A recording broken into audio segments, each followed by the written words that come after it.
Let's talk about it. Today we had a gentleman who was fired from a $500,000 a year job with StubHub, essentially because he wanted to mind business that did not pay him.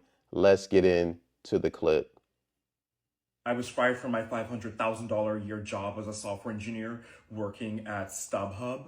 And this is my story. I was fired for questioning the culture and the work at the company. I found it difficult to work in StubHub's environment when I would ask for data about why the decisions were being made. I wasn't provided with documentation about why certain decisions were being made.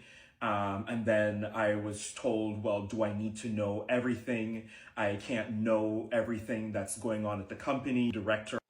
Let's pause it right there. Once he was told that, that should have been the first and last time he asked any questions regarding that manner. Again, I don't know if you're getting paid $500,000 a year as a software engineer, $500,000. I mean, I know software engineers did well, but I didn't know they was making this type of bank. Again, he should have just left it alone right then and there, in my personal opinion.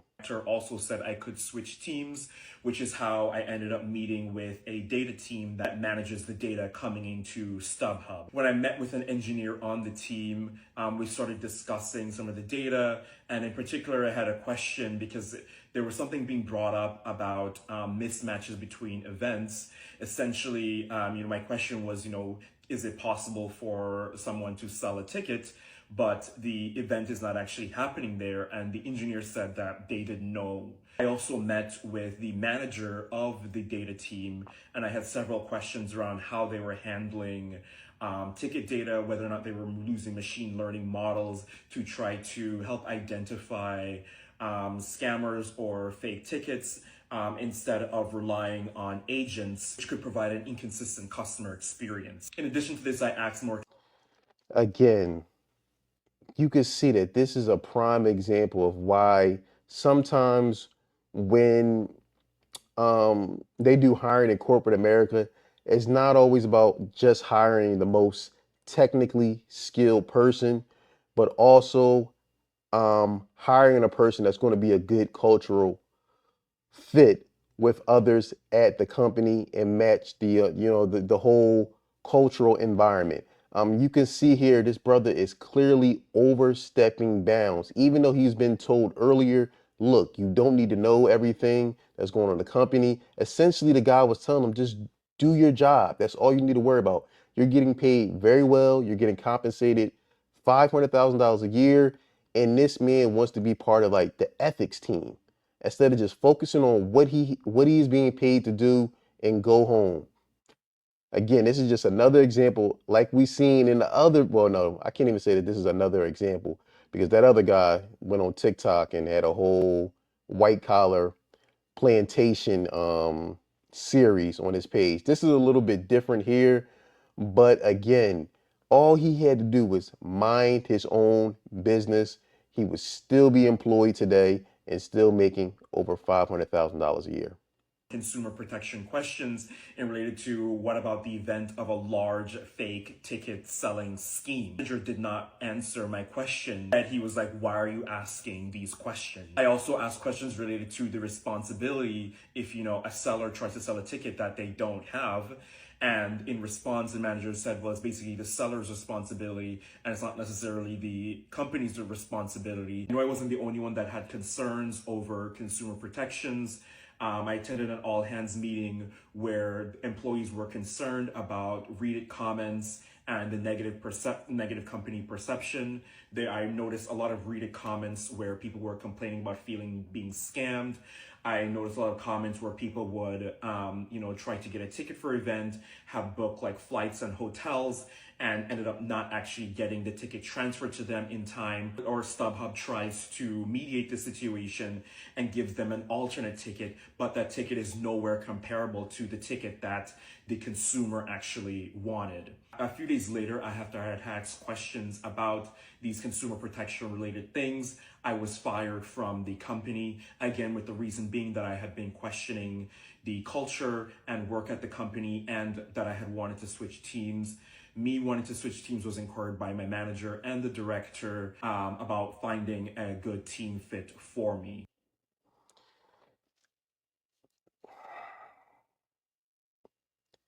Doing too much. This sometimes people at the job, we've all had coworkers like this that just do too much. This is a prime example of someone doing too much. I understand, you wanted to protect the consumer, and that's great and very, honorable. But you were warned indirectly multiple times to just mind your business. Stay out of it. Why are you asking all these questions? Then you get transferred to a whole nother team, and then you're digging your nose around in things that have nothing to do with your role as a software engineer.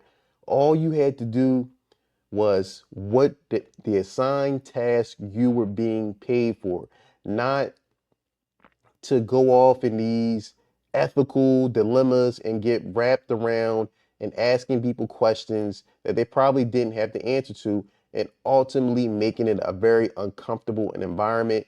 And ultimately, that's why they got rid of this gentleman.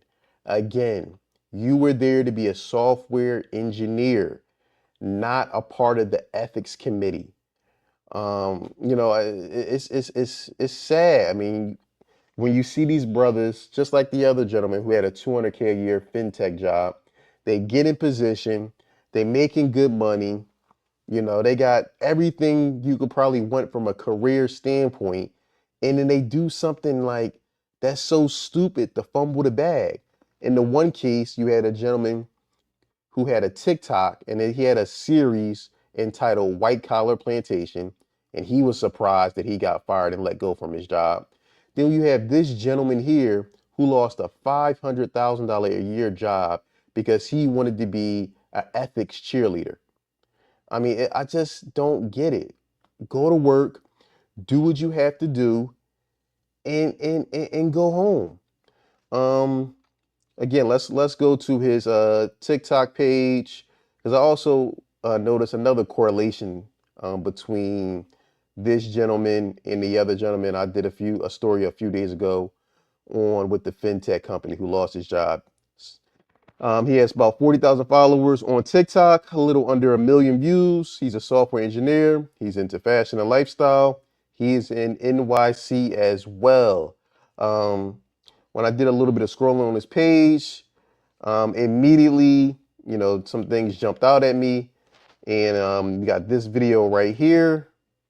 I was Hold fired on, from I just want to mute it because the music is going to be copyrighted. Um, yeah, this is Mr. Software Engineer with a like a some type of blonde wig on, dancing and twerking. I don't know what's up with these brothers in NYC and this sassy type dancing. I'm not really understanding what's going on here. Um, Anybody let me know in the comments below what's going on. I appreciate the help. Yeah, that those two videos jumped off to me immediately once I looked at his page. And if we either go back to the other gentleman's page from the fintech, this is the guy who had the 200K fintech job and he got fired from the white collar plantation. It doesn't take much scrolling, and we got these gentlemen wanting, I don't know if they want to be models. I don't know if they want to be, baddies. I'm not quite sure what's going on here, but it's real sassy behavior. Um, I don't know what it is with these guys. They have these, amazing jobs, amazing careers, but it seems like they want to be, TikTok celebrities. They want to be TikTok stars. They want to, I don't know. They want to trade it all in for social media and fame and fortune, I guess. But let me know what you think in the comments below. Do you believe this guy was rightfully fired? Do you think, he was right for advocating for the consumers, the consumer protection? Or do you think he should have just minded his business and did what he was there to pay for? Or do what he was being paid for as a software engineer, $500,000 a year, and just keep his mouth shut and keep it moving. Let me know what you think in the comments below. I look forward to hearing from you. Don't forget to like, subscribe, and share.